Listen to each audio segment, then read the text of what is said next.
One of the first things that I like to do after I have gently cleaned off everything of her roots is I like to rinse her off. So I'm going to do that now. I'm right here at my kitchen sink, and we can just gently run her under some water.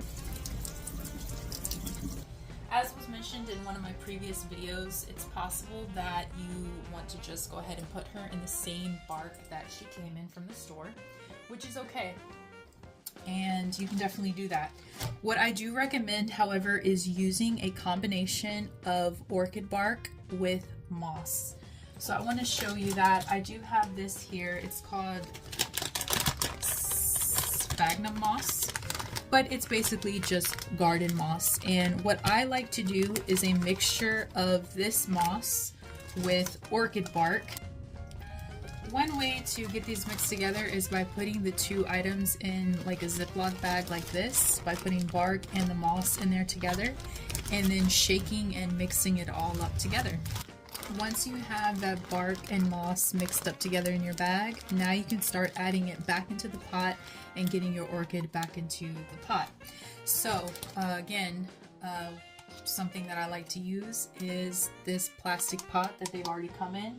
You can also purchase your own pots if you like that have more holes in them. I do have some that have better holes, but I'm currently out. I've ran out of them, so I'm going to go ahead and just use the original pot that the orchid came in. Something that's important is orchids really are more like air type of plants. You know, their roots really try to suck that moisture out of the air, and they don't like to get soggy. They don't like to be wet for a long time. And so that's one of the reasons why orchid pots, you will see, will come with holes, because that allows that air to get to the roots so that they don't get too wet, too soggy. It can be a little tricky getting this into the pot. What I like to do is set the plant in there first with all of its roots, and then gradually add in the substrate around it so that it goes through those openings that the roots have, and then kind of shaking it down as I go and adding more in. Having it in this pot will allow you to be able to water the plant much more easier, because instead of having to take all of the substrate out every time you want to water it, you really can just, you know, take out that plastic pot that it's in and just use that when it comes time to watering your plant. And of course, one of my other videos, I'll explain a little bit better how to water your orchid.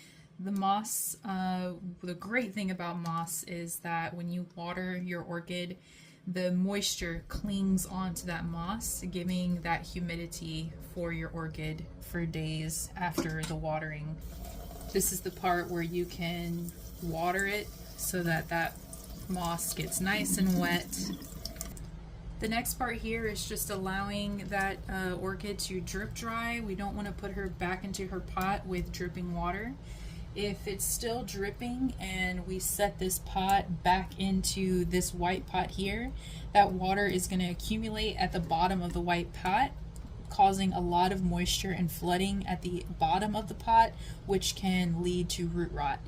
Once that orchid is done drip drying, she is ready to go back into the pot that she came in, or if you have a different pot at home that you want to use, you can go ahead and stick it in there. This orchid is looking a little bit droopy. If you wanted to stand up a little bit straight, you could use maybe one of the sticks that came with your orchid, or if you have some additional sticks at home. And then what I like to do here is just put it in there, kind of wiggle it in so it doesn't hurt anything. Don't want to stab any roots. Then take one of the flower stems and a clip and just clip it right back on. Alright, so now that the orchid is upright, watered, been repotted, has some fresh soil, all of those old roots have been cut off, it's ready to be placed next to a bright window, and let's see what we can do with this orchid. In one of my future videos, I will be talking about flower spikes and different things that you can do to your flower spikes to prompt new growth, or not cutting them at all. There are so many different things that you can do with an orchid, and we'll be talking about that in one of my future videos. Thanks for watching.